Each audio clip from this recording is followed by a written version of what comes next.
Pour préserver les emplois et accompagner le secteur privé nigérien à surmonter les difficultés engendrées par la crise sanitaire de la Covid-19, le gouvernement du Niger a mis en place une ligne de crédit de montant de 150 milliards de francs CFA au niveau des banques. Ce fonds de garantie a pour but de soutenir les entreprises affectées par la pandémie de la Covid-19. Cette réponse du gouvernement fait suite au rapport d'analyse des impacts de la pandémie sur les entreprises élaboré par la Chambre de commerce et d'industrie du Niger. Rapport remis au ministre des Finances Mamadou Diop le 5 mai dernier. La cérémonie de la signature de l'accord cadre de partenariat entre le gouvernement et l'association professionnelle des banques et des établissements financiers du Niger pour la mise en place de la ligne de crédit s'est ainsi déroulée le mardi 19 mai 2020 sous la présidence du ministre des Finances. Était également présent côté gouvernement le ministre du Commerce et de la promotion du secteur privé, le ministre délégué au budget et plusieurs cadres des finances. Sous la houlette de leur présidente, Nana Aïssa Ango, les directeurs généraux des banques et établissements financiers du Niger ont également pris part à la cérémonie. Les entreprises sont représentées par la Chambre de commerce et d'industrie.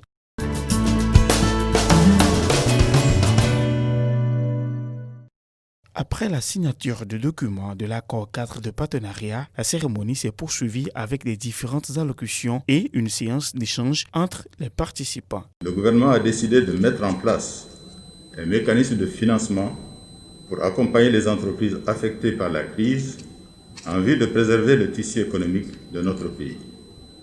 C'est dans ce cadre que l'Association professionnelle des banques et établissements financiers du Niger, fidèle à sa disponibilité et son engagement, a bien voulu accompagner les efforts du gouvernement dans la mise en place de ce mécanisme pour soutenir davantage le secteur privé.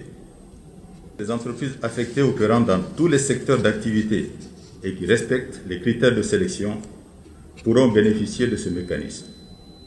Le gouvernement et l'Association professionnelle des banques et des établissements financiers du Niger veilleront à ce que les procédures d'octroi de crédit au titre du mécanisme de financement soient simplifiées.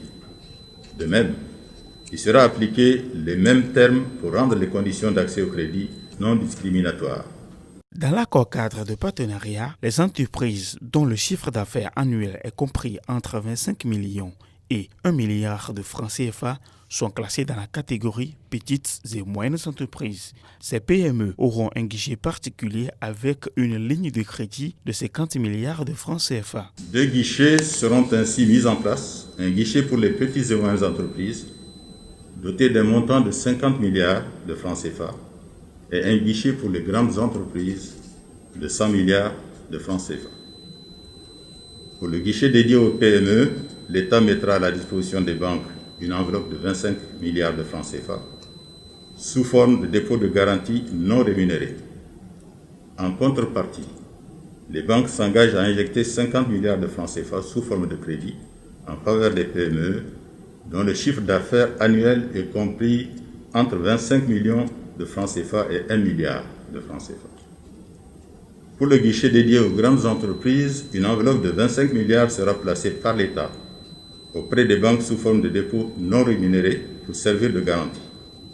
Pour leur part, les banques s'engagent à octroyer 100 milliards de francs CFA de crédit en faveur des grandes entreprises dont le chiffre d'affaires annuel est supérieur à 1 milliard de francs CFA. Le gouvernement prendra également toutes les dispositions pour s'assurer que les entreprises bénéficiaires affectent les crédits à la prise en charge des charges sociales et fixes incompressibles et des investissements permettant d'amorcer la reprise des activités économiques.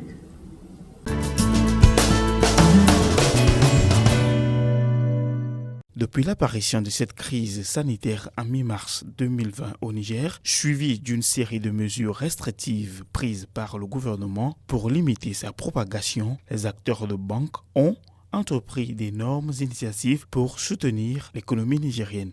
Le secteur bancaire nigérien se tient aux côtés des autorités de la République pour soutenir l'économie nigérienne. Ainsi, l'on peut citer entre autres les actions suivantes déjà entreprises par le secteur bancaire, la contribution de l'APB à hauteur de 373 millions de francs CFA afin d'aider au plan d'urgence national dans le cadre de la lutte contre la pandémie à travers le Fonds de solidarité pour la lutte contre le Covid-19, la forte mobilisation des banques à la récente levée de fonds par l'État du Niger sur le marché, l'adhésion et la mise en place immédiate des mesures prises par la Banque centrale et l'État du Niger pour atténuer l'impact de la pandémie du Covid-19 sur le système bancaire et le financement de l'activité, mesures parmi lesquelles figurent la gratuité des principaux services digitaux jusqu'au 30 juin 2020, le report des échéances de crédit des clients impactés par la crise sanitaire. C'est assurément un devoir pour nous, banques et établissements financiers, acteurs majeurs de l'économie nigérienne, de répondre aux besoins de nos clients.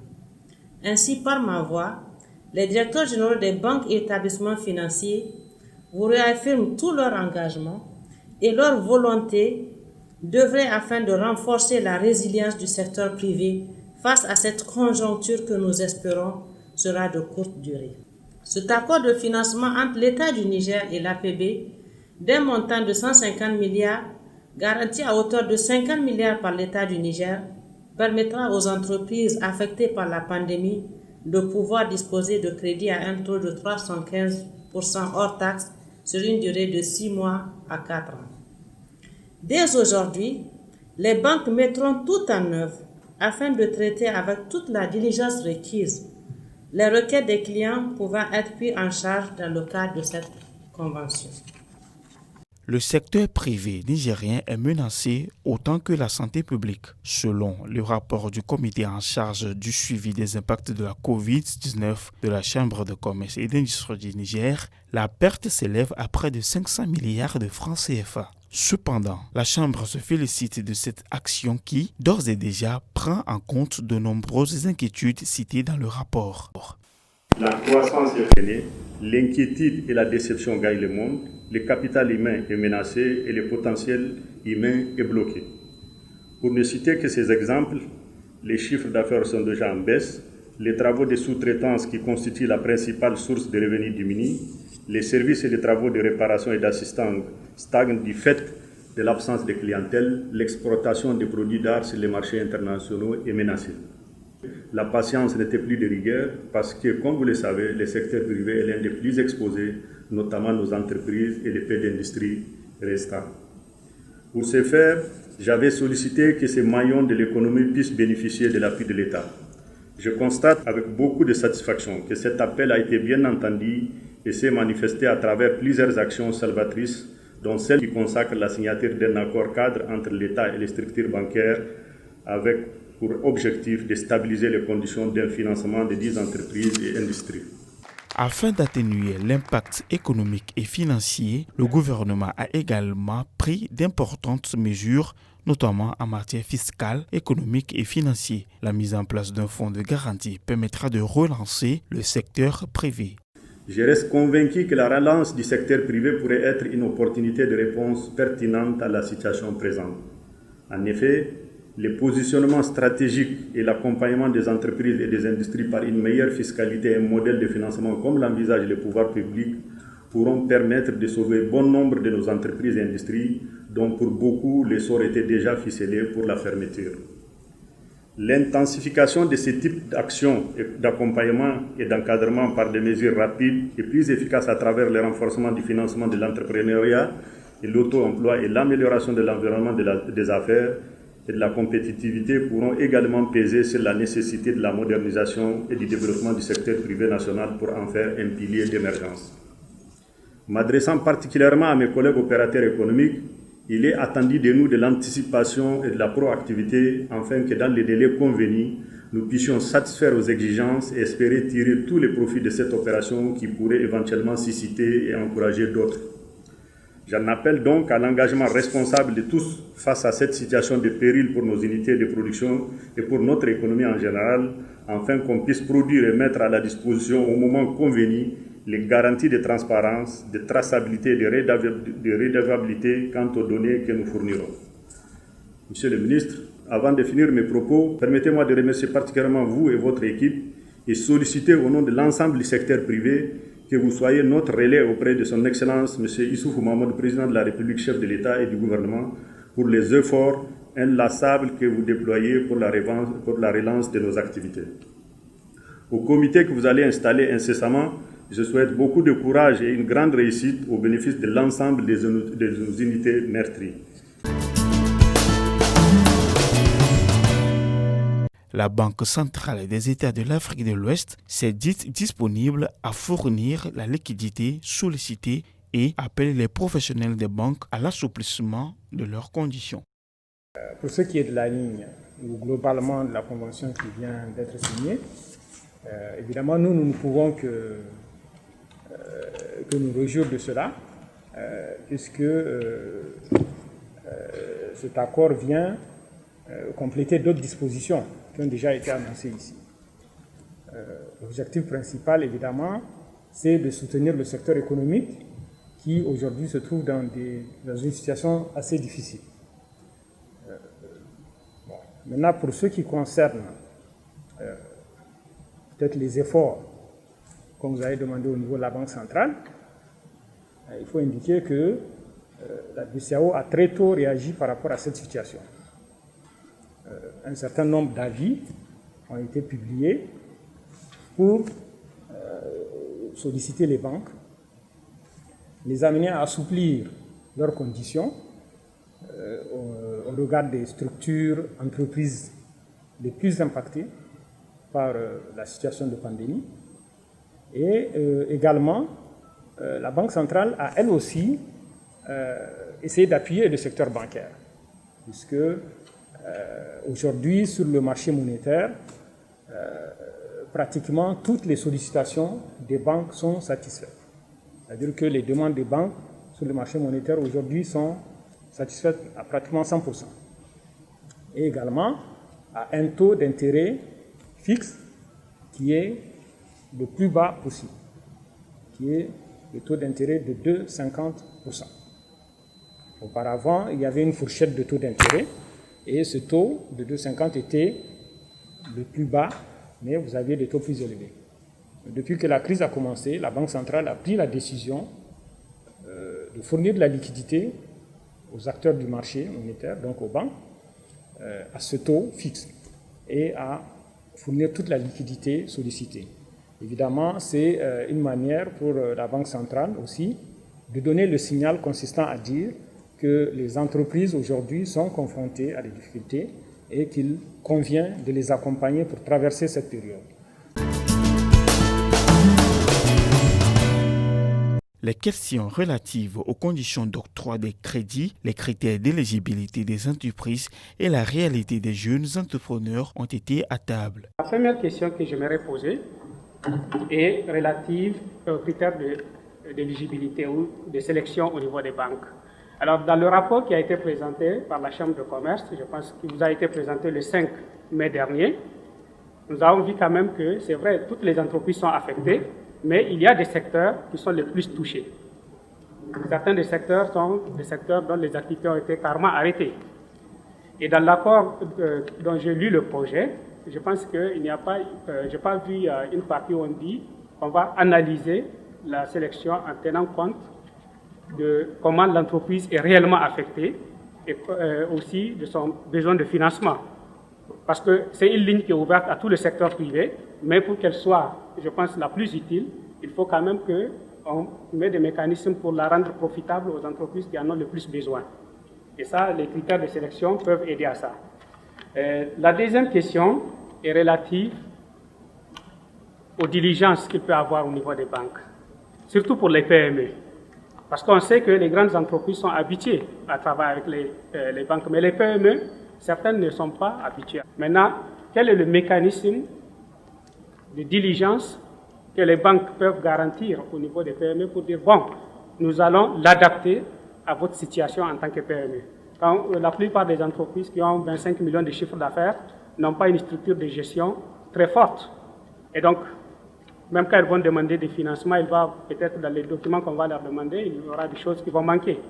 Mais elles sont quand même dans le besoin, comment on va faire? Dès que le système est en place, le plus tôt possible, que les entreprises soient incitées à introduire des demandes. Elles ont intérêt, puisque elles sont impactées. Celles qui sont impactées par la crise, elles attendent une opportunité comme celle-là. Nous pensons que ça, c'est la première priorité, qu'on puisse avoir des dossiers. Le comité de gestion va examiner les dossiers. Les banques également examinent les dossiers au niveau de leur comité de crédit. Et nous avons prévu que dans les 8 jours du dépôt d'une demande, le crédit soit mis en place, si toutes les conditions sont remplies. À ce niveau, les banques s'engagent à répondre rapidement, efficacement, tenir compte des contraintes, surtout des PME-PMI, dont le chiffre d'affaires est compris entre 25 millions et 1 milliard du fait de la gestion de ces entreprises. Nous tiendrons compte et nous ferons tout notre possible afin que le maximum d'entreprises bénéficient de cette convention. Donc la grande problématique, c'est comment on va faire pour que cette ligne soit consommée de manière très pratique. Et deuxième chose, et si on surconsomme la ligne et que les besoins ne sont pas encore satisfaits de financement, que fera le gouvernement avec les autres acteurs pour répondre aux besoins qui existent encore? Après cette première étape, il y a une évaluation qui est faite pour voir les crédits qui ont été mis en place et qui ont été utilisés dans le sens que nous avons souhaité, c'est-à-dire passer la crise. Mais une fois qu'on a passé cette étape, il faut penser à la relance économique. Donc là, on passe à un autre stade. Ça appellera d'autres discussions avec le secteur bancaire pour voir ce que nous allons faire, parce qu'on ne sera plus, Inch'Allah, dans le cadre de la crise même que subissent les entreprises. On sera dans une phase de relance économique. À ce moment-là, on peut voir. Tant que les critères sont réunis, il n'y a pas de raison à ce que les lignes ne soient pas exécutées. Donc, tout souvent, c'est un peu du côté des entreprises, n'est-ce pas, qui ne remplissent pas les conditions, n'est-ce pas, d'éligibilité, qui fait que certaines lignes sont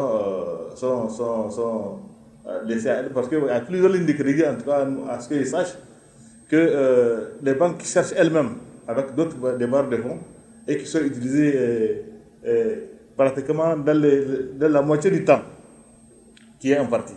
Donc aujourd'hui, je veux dire qu'en tout cas, il y a des lignes de crédit dans le temps. Mais aujourd'hui, je crois que les choses sont bien huilées et de part et d'autre, les gens savent comment effectivement monter les dossiers pour qu'ils accèdent à ces lignes de crédit. Là, il faut noter déjà la souplesse des conditions d'abord, y compris toutes les choses, en tout cas les conditions d'éligibilité pour accéder à ces lignes sont déjà encadrées.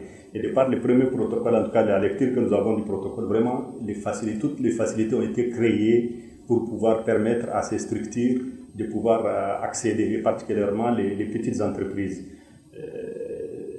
Parce que les autres conditions, il faut le dire, c'était des institutionnels qui déposaient de l'argent, mais les conditions, on l'a dit, on l'a critiqué d'ailleurs chaque fois, que les conditions étaient un peu complexes pour les entreprises très souvent. Mais là, je crois que vraiment toutes les conditions ont été, en tout cas, les critères ont été analysés certainement et pris en compte. Aujourd'hui, les conditions, en tout cas, qui sont présentées sont souples à notre avis, mais le plus important, c'est qu'on va certainement au niveau de la Chambre de commerce faire beaucoup de sensibilisation, et particulièrement peut-être aussi avec le ministère des Finances et la PBF, pour amener les entreprises à pouvoir, en tout cas, déposer les dossiers dans le temps, et qu'un maximum d'entreprises, en tout cas, puissent déposer le dossier. Et je crois que certainement, la nécessité des trésoreries, la nécessité de fonds pour faire ces investissements aussi aujourd'hui sont criards après les chocs que les entreprises ont eu avec le Covid-19. Donc, non seulement nous savons qu'il y a la nécessité, mais il faut beaucoup communiquer pour que les entreprises soient au courant d'abord de ces conditions. C'est ce que nous allons nous atteler à faire avec certainement le concours du ministère des Finances et de la PBF. Et ça aussi, le travail des journalistes va être extrêmement important pour relayer l'information auprès des entreprises. Et nous allons utiliser aussi les organisations socio-professionnelles pour pouvoir, en tout cas, passer l'information au niveau des acteurs membres de ces organisations socio-professionnelles. Je voudrais rappeler que quand même, à travers aussi l'État, à travers la Chambre de commerce, a permis aujourd'hui la mise en place des CGA, des centres de gestion agréés qui sont installés, où aujourd'hui les entreprises, en tout cas qui sont en création, qui n'ont pas de capacité, en tout cas d'avoir des ressources humaines nécessaires pour faire le travail, toutes les possibilités leur sont données. Aujourd'hui, je prends juste l'exemple au niveau de l'antenne de Niamey, nous avons presque 200 adhérents. C'est vrai qu'ils ne sont pas tous actifs, mais tous ces gens profitent déjà, une fois que vous êtes inscrit au niveau des CGA. Sur les conditions fiscales, vous avez beaucoup d'abattements, presque 25% par rapport aux autres au niveau de l'IMF, et beaucoup de conditions sur la taxe professionnelle, sur un certain nombre de choses que vous connaissez qui sont l'État fait beaucoup d'avantages, mais là aussi, les CGA sont tenus de donner des bilans certifiés par un expert comptable en fin d'année, ce qui permet justement la sincérité des comptes et qui permet très souvent à la prise de décision au niveau des banques. Donc c'est pour dire qu'il y a un mécanisme aussi d'encadrement et d'accompagnement de ces petites PME dont ils doivent en tout cas aujourd'hui s'inscrire. C'est vrai que nous sommes installés à Niamey et à Maradi, mais même celles de l'intérieur du pays, certaines entreprises aujourd'hui sont inscrites au niveau de Niamey. Donc c'est pour dire qu'il y a quand même des mécanismes aujourd'hui qui ont permis à ces très petites PME aujourd'hui d'avoir une comptabilité sincère et d'avoir des comptes certifiés par des experts comptables. Au-delà de la mise en place de la ligne de crédit pour soutenir les entreprises dont les activités sont affectées par la pandémie, d'autres sujets importants pour le secteur privé ont été également abordés. Il s'agit notamment de la situation du commerce import-export face à la pandémie de la COVID-19 et de la mise en place d'un fonds structurant d'appui aux PME. Parmi les premières mesures prises, c'était la fermeture des frontières. Et mes collègues sont là. À quel point j'ai défendu c'est que les frontières soient ouvertes pour le transport des marchandises. J'avais personnellement contacté tous mes collègues des pays que nos camions traversent de la mer pour rentrer chez nous, pour qu'ils interviennent au niveau de leur gouvernement, qu'on tienne compte de notre position. Parce que s'ils décident de fermer, c'est un problème. Même si nous nous ouvrons, la fermeture reste nette. Donc ça, ils en ont tenu compte. Certes, il y a une mesure de la CEDEAO qui était prévue pour ça, dans ce cadre. Donc il faut relativiser. Vraiment sur ce plan, beaucoup de choses ont été faites. Quant à la mesure qui concerne notre séance d'aujourd'hui, en tant que porte-voix du secteur privé, je ne peux que me réjouir. Parce que je l'ai toujours dit, une seule entreprise qui ferme la porte, c'est un échec pour moi. Et sans cet appui, c'est des centaines d'entreprises qui sont menacées. Là, ce ne serait pas un échec, c'est-à-dire c'est une mort pour moi avec elle. Et la Chambre de commerce l'a déjà dit, nous ferons tout pour que cette ligne soit consommée. Nous avions réfléchi depuis un moment à la question de la transformation économique. Qui dit transformation économique dit naturellement développement du secteur privé au regard de son potentiel à créer de la richesse, à créer des emplois et par conséquent à contribuer à la fois à la réduction de la pauvreté mais aussi à la mobilisation des ressources internes et en filigrane à renforcer la résilience de notre cadre macroéconomique.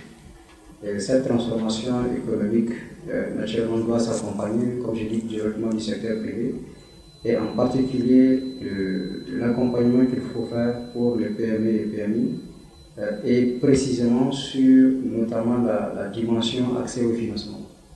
Parce que c'est l'une des contraintes qui est venue à plusieurs reprises dans les différents diagnostics qui ont été faits en termes d'obstacles pour le développement du secteur privé et des PME.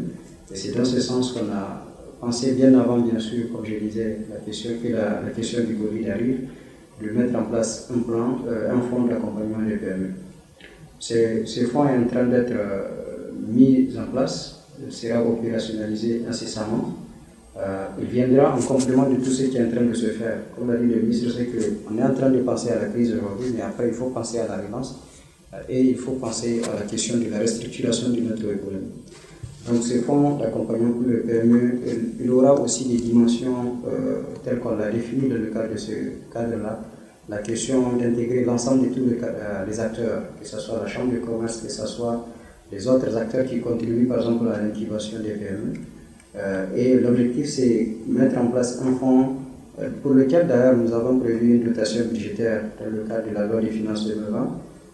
Mais c'est une dotation pour le moment symbolique parce que l'objectif c'est faire en sorte que les partenaires puissent mobiliser des ressources, créer un effet de levier auprès d'autres partenaires pour que ces fonds soient abondés, à la fois pour servir de bonification pour le taux d'intérêt, mais aussi pour la garantie, tel que par exemple c'est fait ici, pour faire en sorte que nous puissions mobiliser davantage de ressources pour les PME. Naturellement, cette question elle sera aussi arrêtée avec vous, les modalités et les mécanismes de mise en œuvre seront arrêtés avec vous. Tant que les entreprises affectées par la COVID-19 répondent aux critères, elles bénéficieront de la ligne de crédit. Pour le choix des entreprises, ce qu'il faut dire, c'est que toutes les entreprises intervenant dans tous les secteurs d'activité sont éligibles. Maintenant, comme c'est un financement qui est mis en place avec les banques, il y a déjà des critères minimums que les banques appliquent dans le traitement de leurs dossiers qui sont repris.